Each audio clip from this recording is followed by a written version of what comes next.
नमस्कार दोस्तों, उषा की आवाज़ चैनल में आप सभी का स्वागत है। हमारी आज की कहानी है विचारों का अंतर। कमलेश जी का इकलौता बेटा विपिन और बहू शालू बेंगलोर की एक मल्टीनेशनल कंपनी में नौकरी करते थे। पति की मृत्यु को कई साल हो चुके थे, पर अपने रिटायरमेंट के बाद वे काफ़ी अकेलापन महसूस करती थी। जब भी छुट्टियों में बेटे के पास रहने आती तो अक्सर विपिन को बीच छुट्टियों में ही कोई ना कोई बहाना बनाकर उन्हें वापस आगरा भेज दिया जाता था। शुरू में तो कमलेश जी का ध्यान इस तरफ नहीं गया, पर जब 2 साल पहले उनके पड़ोस में रहने वाली उनकी भतीजी ने पूछा, ऐसा भी क्या बुआ, जब भी जाती हो 15-20 दिन बाद ही विपिन और शालू को ऑफिस के काम से बाहर जाना पड़ता है। ऐसा तो नहीं कि आपको भेजने का बहाना बनाते हो? तेरा भी दिमाग उल्टा ही चलता है हमेशा। मुझसे क्या दिक्कत, अकेली जान हूँ, 4 काम उनके ही करती हूँ। कमलेश जी के दिमाग में भतीजी की बात बैठ गई और उन्होंने गौर किया कि आनंदी कह तो ठीक रही है। उनका तो ध्यान ही नहीं गया कि पिछले कई मौक़ों पर विपिन ने इसी तरह रवाना किया है। बस इस बार उन्होंने जांचने की ठान ली। आनंदी, सच में मैंने गौर किया कि तुम्हारी बातें सच हैं, पर कैसे पता करूं? अरे बुआ, इसमें परेशानी की कोई बात नहीं है। बस इतना पता करो कि उन्हें आपकी कौन सी बातें अच्छी नहीं लगती। उन्हें नहीं, केवल शालू को। अब ये तो खुद आपको करना पड़ेगा, क्योंकि अगर मैं विपिन को कुछ कहूँगी तो। हाँ, तू क्यों बुरी बनती है? चल मैं ही सोचती हूँ। उसी शाम कमलेश जी ने विपिन से कहा, बेटा, घर में मन नहीं लगता, जी करता है कि भाग जाऊं यहाँ से। कई दिन से शीला भी काम पर नहीं आ रही, उसके भाई का ब्याह है। कुछ टाइम तो घर के काम करने में कट जाता है। मॉम, किताबें पढ़ा करो, अपनी सहेली के साथ मूवी देखने चली जाओ, आनंदी के यहाँ चली जाया करो या उन्हें बुला लो। आप ऐसा क्यों नहीं करती कि 1-2 दिन के लिए मामा जी के यहाँ चली जाओ? विपिन ने उसी तरह माँ को बहकाने फुसलाने वाली बातें की और फोन करके हाल चाल पूछने की जिम्मेदारी पूरी कर दी और फिर फोन रख दिया। उन दोनों की बातें सुनकर शालू ने विपिन से कहा, विपिन प्लीज, तुम खुद ही आगरा चले जाओ, 2-4 दिन या 1 आध हफ्ता। मैं यहाँ मैनेज कर लूँगी। तुम्हारी मॉम के आते ही हेडेक हो जाती है। शालू यार, मैं भी समझता हूँ मॉम की रोक टोक, पर लगातार 1 महीने से वो कह रही हैं कि घर में मन नहीं लग रहा, तो उनको लेकर कहीं घूम आओ। उनके यहाँ आने की सोचकर ही मेरा दिल घबरा रहा है। आखिर वो पढ़ी लिखी हैं, अपनी सहेलियों के साथ घूमने जा सकती हैं, कोई अनपढ़ तो है नहीं। उफ, उनके उपदेश कानों में गूंजने लगते हैं। शालू बेटा, 2 दिन से इतने बड़े पतीले में 1 गिलास दूध पड़ा है, इससे छोटे बर्तन में निकाल कर रख दो, फ्रिज में जगह बन जाएगी। वहाँ जगह बनाकर क्या क्रिकेट खेलना है? अरे बाद में साफ हो जाएगा। पर नहीं, जब तक बर्तन खाली ना हो जाए बोलती रहेंगी। मेरी पूरी किचन की सेटिंग अपने हिसाब से कर देंगी। शालू, बाई से कहकर बीच बीच में चिमनी की जाली साफ करवाती रहा करो, बिल्कुल बंद हो चुकी थी। बेटा, महीने में 1 छुट्टी के दिन अपनी निगरानी में पोछा लगवाया करो। आज कोनों में से बहुत कूड़ा निकला। बेटा, डिब्बों पर चिकनाई जमी थी, आज सारे डिब्बे साफ कर दिए। क्या दिखाना चाहती हैं कि मैं बड़ी गंदी रहती हूँ? क्या क्या बताऊँ? ना बाबा, यहाँ नहीं। उधर कमलेश जी के मन को गहरी ठेस पहुंची कि बेटे ने झूठे से भी नहीं कहा, मॉम सामान पैक कर लो, मैं आपको लेने आ रहा हूँ। 1000 तरीके गिनवा दिए अपने को बिजी रखने के, पर उन्हें तो पता करना था कि प्रॉब्लम कहाँ है। इसलिए उन्होंने आनंदी से कहा, आनंदी सोहम जी से कहकर मेरी टिकट बुक करवा दे। मेरे हिसाब से तो बुआ इस तरह बिना बताए मत जाओ। अरे बेटा, ऐसा भी क्या कि अपने बच्चों के पास जाने के लिए इतनी औपचारिकता। माना कि जनरेशन गैप के कारण मतों में भेद आ गया है, पर मन में भेद नहीं आना चाहिए। और अगले ही रविवार सुबह 10 बजे वे बेंगलोर रेलवे स्टेशन पर उतर गईं। उन्हें पता था कि शालू रविवार को 9:30 बजे तक उठती है। आज उन्होंने जानबूझकर बहू को फोन किया, क्योंकि वे जानती थी कि विपिन इस समय फोन नहीं उठाएगा। शालू, बहुत दिन बाद तुम्हारी आवाज सुनी, उठ गई? मैं रेलवे स्टेशन पर हूँ। विपिन तो देर लगाएगा, टैक्सी से पहुंच रही हूँ, चल पहुंचकर मिलते हैं। एक ही झटके में अपनी बात कहकर उन्होंने फोन रख दिया। कमलेश जी के दिमाग में वे दृश्य घूमने लगे जो उनके फोन रखने के बाद शालू और विपिन के घर में तराशे गए होंगे। दरवाजा विपिन ने खोला। व्हाट अ सरप्राइज मॉम, आपने बताया भी नहीं।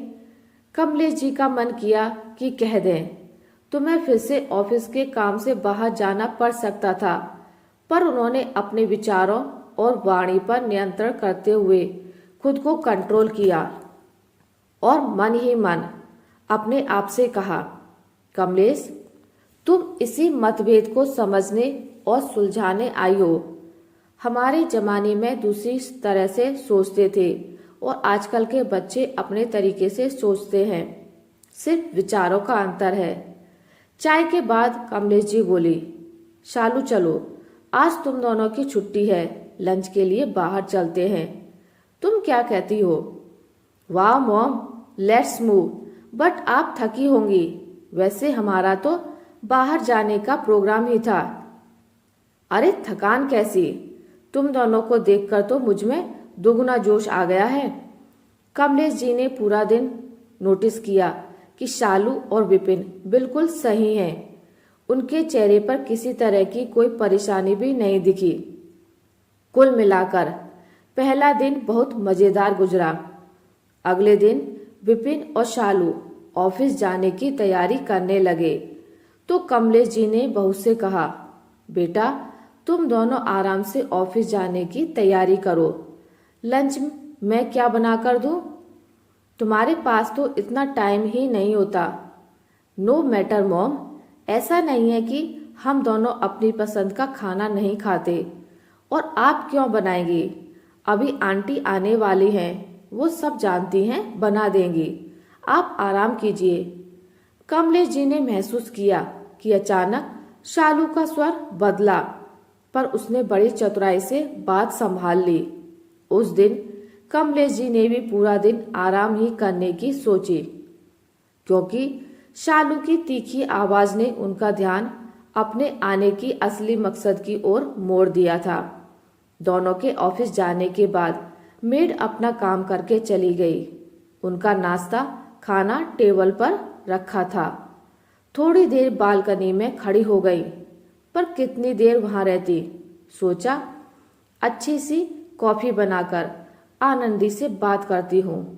हाँ बुआ, पहुंचकर फोन भी नहीं किया। अरे बेटा, कल रविवार था तो दोनों के साथ बाहर चली गई, फिर आकर लेटी तो सुबह ही नींद खुली। हाँ हाँ, मैं समझ गई थी, यूं ही मजाक कर रही हूँ। और बताओ, सब ठीक रहा? इतना कहते ही कमलेश जी ने सुबह की घटना सुनाई। बुआ, इतनी भी नेगेटिव मत बनो, एक तो बेचारी आपका ख्याल कर रही है। कमलेश जी भी इतनी जल्दी कमेंट्स देने से बचते हुए बोली, ठीक है, 100 तरह की उलझनें होती हैं दिमाग में। चल तो फिर बात करेंगे। दोपहर का खाना खाकर बर्तन सिंक में रखने गई तो चाय की छलनी पर ध्यान पड़ा।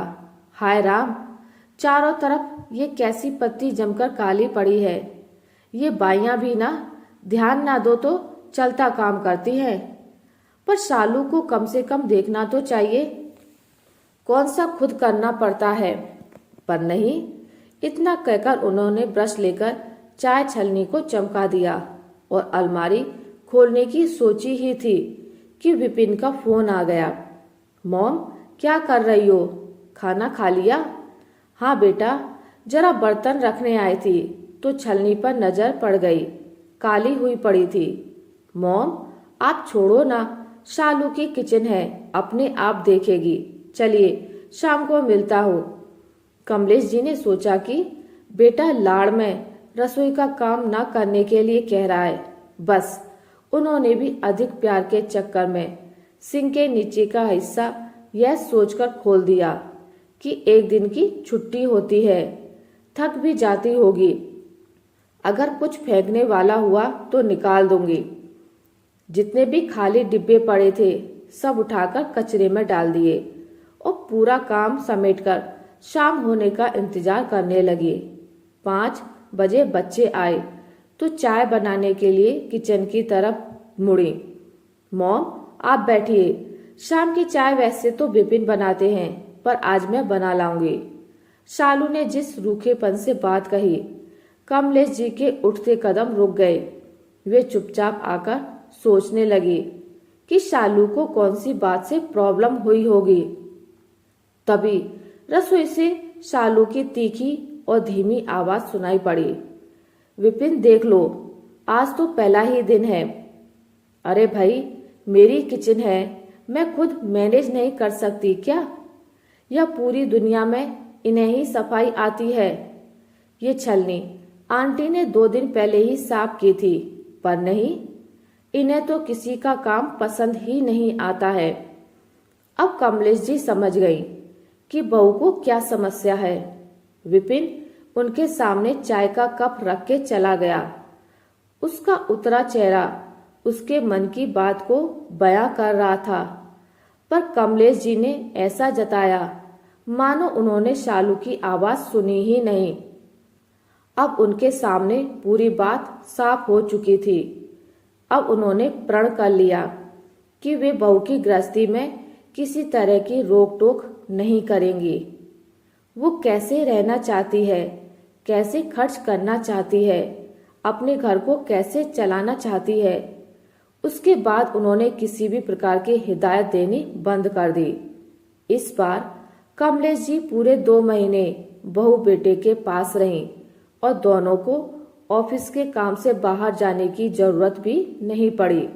बस जाने से पहले दिन उन्होंने बहू से कहा, शालू, वादा करो, कोई भी बात मन में आए तो मन में नहीं रखोगी। घरों में परिवार के सदस्यों के बीच विचारों का अंतर स्वाभाविक है, पर जब हम एक दूसरे के विचारों को सम्मान देना छोड़ देते हैं तो मन में भेदभाव बढ़ जाते हैं, जो बिल्कुल भी सही नहीं है। परिवार बिखर जाते हैं। सॉरी मॉम, मैं समझ गई कि आपका इशारा किधर है।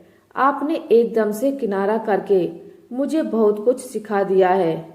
साल भर में ही सही, पर आपके अनुभवी और अपनेपन की खुशबू इस घर के कोने कोने पर एक छाप छोड़ जाती थी। मैं और विपिन दिवाली पर घर आएंगे और आपको साथ आना ही पड़ेगा। कमलेश जी ने चलते समय बहू बेटे को हमेशा की तरह दिल से आशीर्वाद दिया। हाँ, इस बार शालू ने उनके आशीर्वाद की कीमत सच्चे मन से पहचानी थी। आशा करती हूँ आपको मेरी आज की कहानी अच्छी लगी होगी। अगर आपको मेरी कहानी अच्छी लगी है तो इसे लाइक करें, ज़्यादा से ज़्यादा शेयर करें, और अगर आप मेरे चैनल पर नए हैं तो इसे सब्सक्राइब करना ना भूलें। मिलते हैं एक नई कहानी के साथ, तब तक के लिए नमस्कार।